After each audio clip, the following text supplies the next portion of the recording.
পাশ্চাত্যের কাছে যদি আপনি জানতে চান ব্যক্তি স্বাধীনতা কাকে বলে, মানবাধিকার কাকে বলে, তখন তারা আপনাকে একটা সংজ্ঞা দিবে। তো পশ্চিমের মানবাধিকার, ব্যক্তি অধিকার, নারী অধিকার, তাদের যেই সংজ্ঞা আছে এবং ইসলামের যেই সংজ্ঞা আছে, এটার মধ্যে আকাশ পাতাল ব্যবধান। এর কারণ হচ্ছে ইসলাম দুটি শর্ত সাপেক্ষে এগুলোকে গ্রহণ করে। প্রথমত, ইসলামের মধ্যে আমরা বিশ্বাস করি আমরা হলাম আল্লাহ তাআলার দাস, বান্দা, তার গোলাম। এটা প্রথম শর্ত। দ্বিতীয় শর্ত হচ্ছে আমরা আল্লাহ তাআলার সকল কিছু বিধান শর্তহীনভাবে আমরা মেনে নিয়েছি।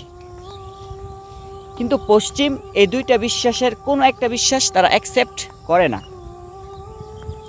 এজন্য দেখবেন পশ্চিমের মধ্যে জিনা অ্যাভেলেবেল হচ্ছে এবং এটা তারা ব্যক্তি অধিকার মনে করছে, কেউ বাধা দিতে পারছে না।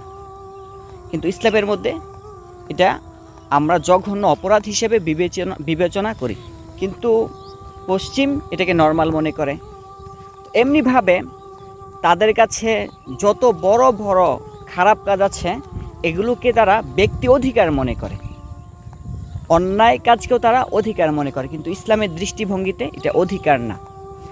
আর তাদের এই চিন্তা কাঠামো থেকে যা বেরিয়ে আসছে, এই চিন্তা কাঠামোর সাথে আমাদের বিশাল বড় একটা সংঘর্ষ আছে, আকীদাগত সংঘর্ষ।